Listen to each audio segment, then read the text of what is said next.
Mami, hindi lang po kami pamilya yung magbe-benefit ng natutunan po namin sa inyo. Yung po in-offer niyo po sa napakagandang opportunity. Kasi yung buong church po namin ay Nagkinikilag po tayo ng mga maganda yan.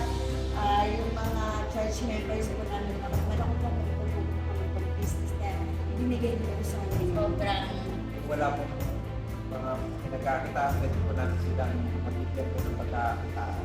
Mami, ano po matagal na po namin itong pinag-pray. Grabe si Lord. Answer prayer na po kami. Tapos, biruin niyo po, Mami, matagal na po pala tayong magkakilala. Tayo po pala yung ibibigay na kasagutan ni Lord sa So, amin. nag-pray ako, pinagtagpo po tayo. Sabi ko kay Lord, gamitin niyo na lang po ako para makatulog sa inyo sa ako. Kasi sayang ng kaalaman ko. Itatago ko lang. So, ito na, nagsisimula na siya. Nararamdaman ko lahat ng nakaka-Zoom meeting ko, umiiyak talaga. Umiiyak sila pag sinabi ko kung ano yung matututunan nila, kung ano yung mabibigay nito sa kanila, umiiyak sila. Kaya po, hindi po kami nag-entertain ng how much lang or papaano. Gusto ko talaga book a consultation call para mas ma-explain namin sa inyo kung papaano to gumagana at kung papaano at anong magiging benefits nyo dahil gusto ko mas maintindihan nyo at maisa puso nyo yung gusto kong mangyari. So, book a free consultation call daw.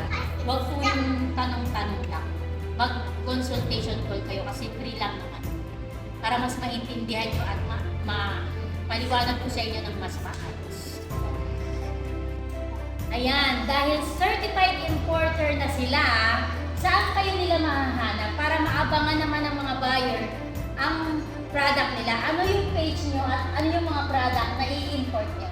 So, ayun po, ang FB page po namin is Zion Mega Shop. And meron din naman po kaming TikTok shop na Zion Mega Shop din po ang pangalan.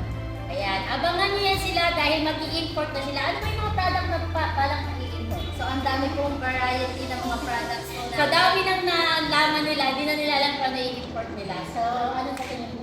Ano yung product na i-import? So, ayun po yung mga example na products po is mga appliances, din po kami nakafocus, mga gadgets po, and even mga bags po. Yan po. Marami po kaming hahanapin pa po. And salamat po yun sa mga ibebenta po namin sa aming Zion Mega Shop po. So, yun po. Sana po, i-follow niyo po at i-like po ang aming page and even po ang aming TikTok account po. Ayan, abangan nyo yan, Zion Mega Shop dahil magbabagsak presyo na sila, mas mura pa sa bodega. Kaya see you there! Bye-bye!